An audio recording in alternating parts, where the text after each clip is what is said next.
Kaniadtong panahon sa mga Kastila, samtang sila naglibod suroy ug nagpaambit sa ilang mga impluwensya, may nakit-an silang pundok sa mga babaye nga nagdala og mga kawayan nga galamito nila pagkuha sa tubig sa tubod.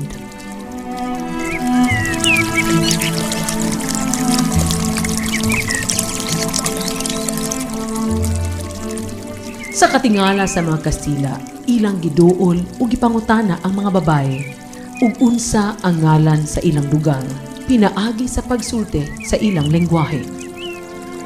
Tungod kay usa sa mga babaye wala man makasabot sa ilang pangutana, nagtuo sila nga gipasabot sa mga Kastila mao ang para sa asa ang kawayan nga ilang dala. Mitubag sila sa pag-ingon, sibol, pasabot, tubod.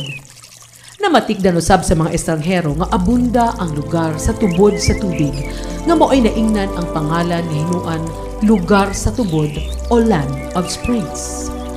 Nilabay ang panahon na may impluwensya sa kausbanan, nadala na hinuan ang pangalan nga Sibulan.